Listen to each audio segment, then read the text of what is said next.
what are the most common deal structures that we're seeing in the marketplace? What is the composition of the financing and the other different incentive structures that we commonly see these days? Yeah, I mean, to just kind of echo some of the thoughts that have been said, it is very dependent upon each specific transaction, and a lot of it depends on what the firms are looking to get out of it. A traditional sale is probably going to look like a traditional transaction in that you're going to have some cash up front, maybe upwards of 50%, and then the rest on a seller financed note, maybe payable over 3 to 5 years. So very conventional in its look and feel.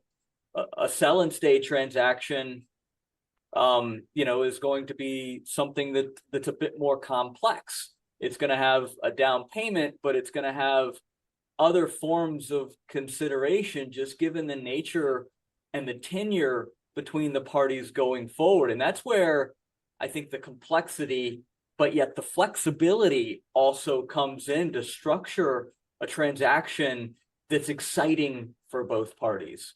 How you come up with the cash, of course, bank financing is a big component of that for a lot of folks in the marketplace. If they're not using bank financing, they probably have either a private equity partner or maybe just a war chest of cash that they use to deploy for purposes of acquisitions. But there's a lot of diversity in the deal structures that I'm seeing right now. I mean, we talked about equity at the outset of this conversation as being kind of a currency that people are using, and it's a very attractive currency. A lot of these firms that are in quote unquote growth mode, they can demonstrate to a seller that while the seller may have been growing at 7 or 10% a year, they're growing at 35, 40% a year. So you get the opportunity to swap your equity and to get on the proverbial elevator ride that these firms are experiencing.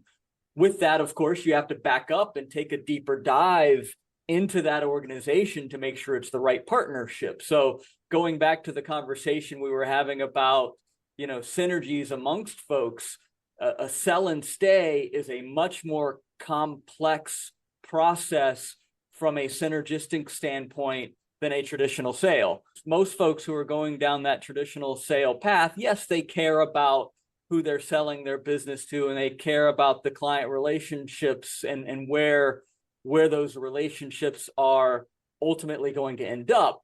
But it's not as an in-depth conversation because you don't necessarily have that equity pull. So, can I talk about specific deal terms that I'm seeing? Yes, but I think the message I want people to receive is that there's a lot of diversity out there, and we can find a partner firm for an organization that provides you with a deal structure that's exciting, irrespective really of what that deal structure is in your mind.